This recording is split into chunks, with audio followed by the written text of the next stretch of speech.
Welcome back mga ropa, kwentuhan muna tayo. Naganap na nga ang pinakahihintay ng lahat, ang Game 4 ng Minnesota Timberwolves kontra sa Denver Nuggets. This time, kahit home court ng Minnesota Timberwolves ay nagawa pa rin silang sibakin ng defending champions na Denver Nuggets sa score na 115-107. Pero ano nga ba ang dahilan? Bakit natalo na naman ang Minnesota Timberwolves ni Anthony Edwards sa kupunan ng MVP na si Nikola Jokic? Halina't pagkwentuhan natin yan.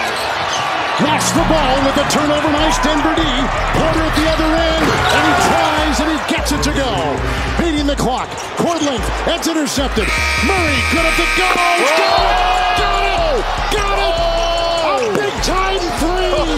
Talakayin natin ang stats ng magkabilang kupunan. Sa field goals ng Minnesota ay nakakuha lamang sila ng 47.6%, samantalang ang Denver naman ay nakakuha ng 57% sa 45 out of 79 shooting. Mapapansin natin mga ropa na 82 shots ang binitaw ng Minnesota Timberwolves, ngunit ang pumasok lamang ay 39. Samantalang sa Denver naman na mas onte di hamak na 79 shots lamang kanilang tinira ay pumasok ang 45 shots dito. Sa stat na ito mga ropa ay kitang-kitang llamado agad ang Denver Nanguna sa opensa ng Denver, syempre sino pa ba? Ang MVP na si Nikola Jokic with 35 points. 15 out of 26 shots sa field goal mga ropa. Mataas yan 15 shots ang kanyang naipasok. Samantalang nakakuha pa siya ng 7 rebounds at 7 assists. Kasama pa dyan ang 27 points ni Aaron Gordon. 11 out of 12 shots sa field goal.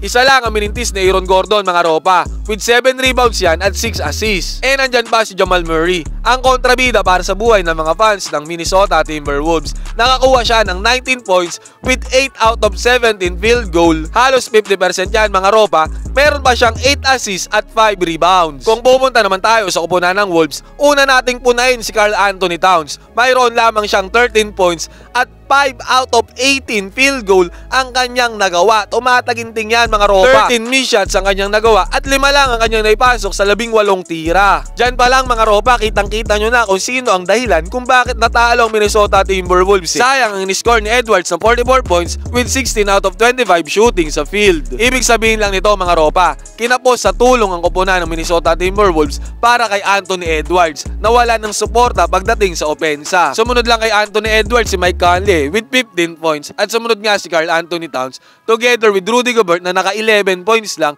at si Jaden McDaniels na naka 11 points lang din. Basically, nakita natin na one-man team si Anthony Edwards kanina. 44 points, napakalaking puntos niyan mga ropa, pero yung mga kakampi niya ay napakababa ng pinundar kung kaya't kinapos sila sa laban na Game 4. Kumpara sa tulong-tulong na opensa ng Denver Nuggets, di ba? Kayo mga ropa, ito din ba ang napansin nyo sa Game 4 kung bakit natalo ang Minnesota Timberwolves? Mag-comment kayo dyan sa baba, pagkwentuhan tayo.